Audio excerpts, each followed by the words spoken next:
파트 1. 아펜젤러 가문과 성장 배경.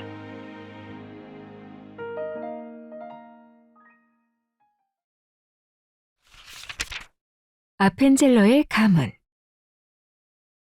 아펜젤러의 가문은 스위스인의 혈통이 흐르는 가문이다.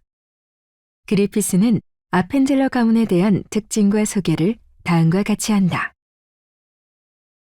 튜튼 계통의 스위스인들에게 아펜젤이라는 이름은 예술과 시와 역사에 잘 알려져 있다. 동시에 개혁교회 및 교육사, 문화사에서도 빛나는 이름을 남기고 있다. 스위스 계통의 아펜젤러가는 1735년에 미국으로 이주하여 펜실베이니아 지방에 정착하였다. 초기 미국에 정착한 조상은 제이콥 아펜젤러이다. 그는 유럽에서 이민 온 사람으로 미국에서 생을 마감할 때까지 한 농장의 소작인으로 살았다고 한다.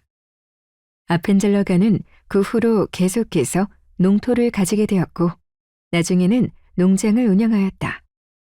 아펜젤러 2세는 독일계 개혁교회의 일원으로 그의 자녀들은 모두 독일계 개혁교회에서 세례를 받았다.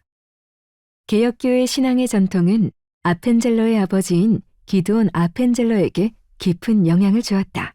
또한 기드온 아펜젤러는 아들 헨리 게하르트 아펜젤러에게 개혁교회의 정통을 가르치며 이어가고자 노력했다.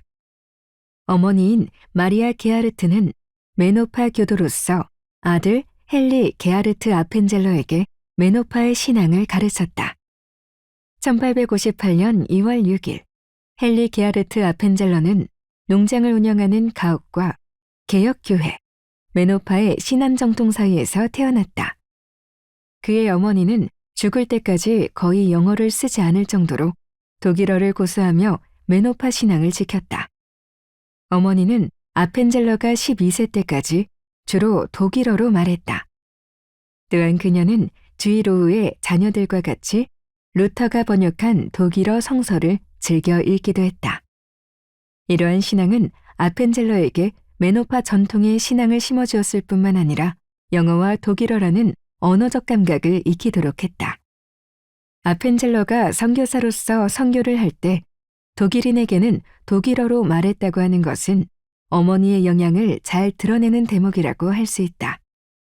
아펜젤러가 세례를 받을 때는 메노파의 세례 전통이 있었다. 그가 스스로 신앙 고백을 할 수 있는 14세가 되어 세례를 받았기 때문이다. 이 세례의식은 피터 S.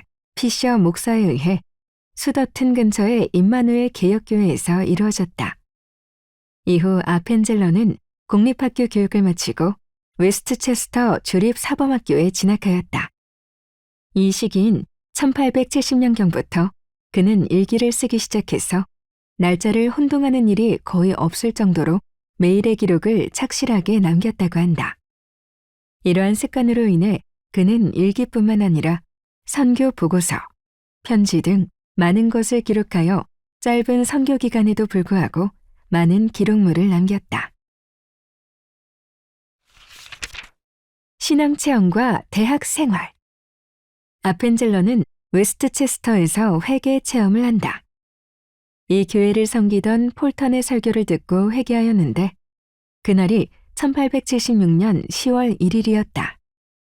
아펜젤러는 이 날을 자신의 영적 생일로 삼고 매년 회개의 날을 기념하였고 이후로 지속적인 기도 모임을 가졌다.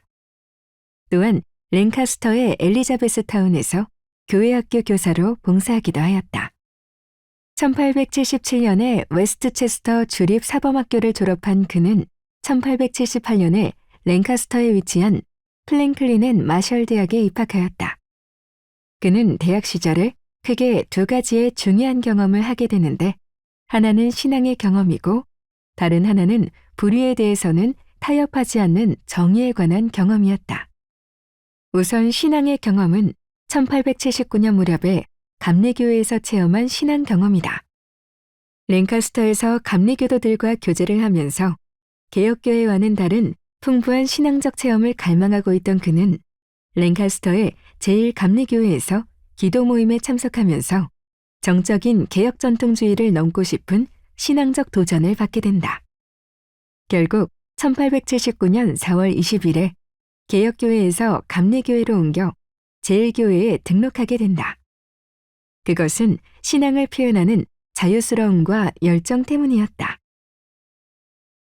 나는 너무 기쁘고 행복했고 할렐루야만 외쳐야 했습니다. 하지만 아시다시피 장로교회에서는 절대 그렇게 외칠 수 없습니다. 그래서 나는 마음껏 외칠 수 있는 감리교로 옮겼습니다.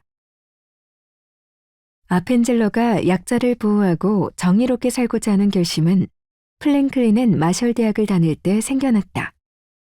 그 학교에서 선배들이 후배들을 괴롭히는 것을 목격한 것이다. 이러한 경험은 강한 자에게 괴롭힘을 당하는 약자를 보살피고자 하는 마음을 갖게 했다. 또한 그와 같은 부당한 행동에 대하여 선배들의 명령을 거부하는 강인함도 생기게 되었다.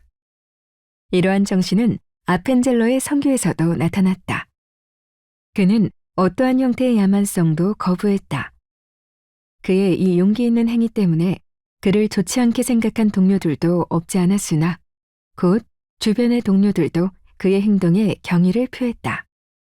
1882년 아펜젤러는 플랭클린 앤 마셜 대학에서 문학사로 졸업했다.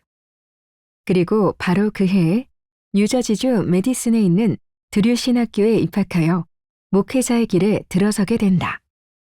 신학교 시절에도 그는 자신의 힘으로 학비와 생활비를 벌었다. 따라서 아펜젤러 크록수 박사의 개인 비서로 일하면서 주말에는 신방을 하였고 주일에는 설교와 양육에 힘을 다했다. 아펜젤러가 다니던 당시의 드류 신학교는 지성과 영성을 추구하는 모습을 보여주었다. 당시 드류에서는 학문적 훈련과 개인적 경건을 동시에 강조하였다. 일상생활은 기도로 시작해서 기도로 끝났다. 수업을 시작할 때나 끝날 때 기도하였으며 매 식사 전후에도 기도하였고 심지어 기숙사와 교실을 오갈 때도 기도하였다. 드류 졸업식에서는 애찬식이 있었는데 그 시간에 졸업생들은 자신의 종교적 체험에 대해 증언하였다. 학생들은 이유를 달지 않고 경건한 신앙적 상황에 적응했다. 드류는 단지 종교를 배우는 것이 아니었다. 그것은 신앙 연구 못지않게 신앙을 체험하는 곳이었다. 그곳에서는 간구와 감사, 축복과 애찬식으로 이어지는 예배 모임과 기도회가 계속 이어졌다. 학생들은 바로 이런 이유로 드류에 왔다. 드류의 근본 목적은 유능한 복음 전도자를 양성하는 것이었고 그런 목적에서 찾아온 학생들을 만족시켰다. 그들은 학문적 신앙 못지않게 신앙을 파고들었다. 이렇게 드류 신학교는 이성적인 학문뿐만 아니라 경건주의적이고 복음주의적인 것을 가르치는 학교였다. 아펜젤러의 신학 사상. 아펜젤러가 선교를 준비하던 19세기는 자유주의 신학과 진화론이 대두되는 시기였다. 이러한 시대적 흐름과는 달리 아펜젤러가 가진 선교 사상은 보수주의적 색채가 강했다. 이러한 사상은 그의 가정 환경과 학교의 영향과 무관하지 않다. 그의 집안은 독일 개혁교회의 경건주의가 흐르고 있었다. 아버지는 스위스에서 이민을 와서 루터교 신앙을 가졌고 어머니는 독일 계통의 메노나이트파 신앙을 가지고 있었다. 그의 어머니는 주일 오후에 어김없이 아펜젤러와 함께 독일어로 된 성경을 읽었다고 한다. 아펜젤러가 순직하기 1년 전 미국에 있는 아내에게서 아버지의 사망 소식을 전달받았을 때 그는 일기에 아버지의 죽음을 애도하는 가운데 한 가지 회상을 적었다. 주일 오후 나무근을 의자에 앉아 하루 종일 성경을 읽으시던 아버지의 모습이 생각난다. 이처럼 부모를 통해 독일의 개혁교회적 경건성을 보며 자란 아펜젤러에게는 하이델베르크 신조가 그의 신앙의 중요한 토대가 된다. 미국에 있는 독일 개혁교회는 하이델베르크 신조를 17세기 이후부터 채택, 보편적으로 교회 내 교리서로 사용했다. 아펜젤러는 아버지의 권유로 개혁교회의 목회자가 되기 위해 플랭클린은 마셜 신학교에 진학했다. 당시에는 1830에서 1840년대 찰스 피니의 부흥운동의 영향을 받아 개혁교회 내에 경건성과 함께 뜨거운 부흥의 열정이 공존했다. 그러나 부흥운동의 과정 가운데 나타난 형식적인 문제, 개인주의적 회심을 강조하는 신앙에 대해 개혁교회의 유명한 신학자 필립 샤프, 존 네빈 등이 문제를 제기했다. 이들의 주장으로 개혁교회는 표면적으로는 교리가 기반이 되는 경건주의를 지향하는 방향으로 선회했으나 뜨거운 부흥운동에 대한 열정은 계속되었다. 아펜젤러의 고민과 감리교의 선택. 아펜젤러는 감리교회인 플랭클린 제1교회에서 오랫동안 봉사했다. 여기서 그는 기도 모임과 속회 모임을 가지면서 감리교와 친숙하게 되었다. 특히 플랭클린 교회 스미스 목사의 설교에 은혜를 받고 개혁교회의 엄격한 규칙과 형식에 얽매인 억압적 신앙생활의 분위기를 떨치고 자유롭게 할렐루야를 외치는 곳을 찾았다라는 그의 고백은 당시 부흥운동의 물결로 뜨거웠던 감리교회의 자유로운 신앙생활의 매력을 느끼게 되는 결정적 계기가 되었다. 그는 오랫동안 개혁교회의 신앙 노선을 가야 할지 감리교회의 신앙 노선을 가야 할지 고민했다. 하지만 그는 경건주의를 지속하여 개혁교회의 목회자로 살기에는 뜨거운 열정을 불태웠던 부흥운동과 선교열에 목말라 있었다. 결국 아펜젤러는 아버지의 만류에도 감리교회를 선택했고 마침내 나의 모든 것이 자유로워졌다라는 말로 감리교에서 목회자의 길을 걸어갈 것을 선택했다. 그러나 그가 감리교를 택한다 해서 개혁교회의 신앙 노선을 버린 것은 아니다.